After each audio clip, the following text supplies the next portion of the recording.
आज का नया टॉपिक है लिंकेज। ठीक है, इसको हम लोग हिंदी में कहते हैं सहलग्नता। हिंदी भी आप लोग को याद रखना जरूरी है। ठीक है, क्या बोलते हैं इसको हिंदी में? सहलग्नता। ठीक है, समझिए इसका कंसेप्ट। इसका कंसेप्ट जो है दो वैज्ञानिक मिलकर दिया था। पहला हो गया सटन नामक वैज्ञानिक और दूसरा तो कौन था? बवेरी। ठीक है, इन दोनों ने मिलकर इन सबसे पहले एक मक्खी पर, फल की मक्खी पर इसको दिखा। उसका नाम क्या था? ड्रोसोफिला। ठीक है, अब देखिए लिंकेज होता क्या है। लिंकेज मतलब होता है कि जिस समय गैमेट्स का निर्माण होता है, ठीक है, तो जैसे बॉडी कितना एन का है? 2n। तो जब गैमेट्स का निर्माण होता है तो कितना क्रोमोसोम आता है? एन। यानी कि बॉडी में रहता है 2 सेट क्रोमोसोम, लेकिन गैमेट्स में कितना आता है? 1 सेट आता है। कितना सेट? 1 सेट।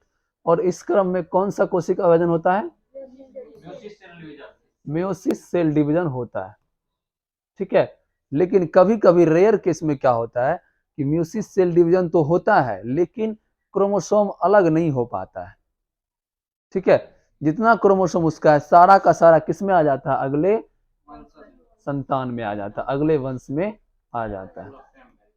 ठीक है, तो इसी प्रोसेस को, इसी घटना को हम लोग क्या कहते हैं? लिंकेज या संलग्नता कहते हैं। अब देखिए ये मेल का गैमेट्स है और ये फीमेल का गैमेट्स। ठीक है, 4 का 4 गैमेट्स किस में आ गया? अगले संतान में आ गया। जरा सा भी गैमेट्स में कोई परिवर्तन नहीं हुआ, सिर्फ दोनों के बीच क्रॉसिंग ओवर हुआ। क्या हुआ? क्रॉसिंग ओवर मतलब क्या होता है? जीन का विनिमय होना। हाँ, जीन का आदान प्रदान होना। तो माता का जीन पिता से मिल गया और पिता का जीन, लेकिन अलग। क्रॉसिंग ओवर हुआ लेकिन अलग। इसी प्रोसेस को क्या बोलते हैं?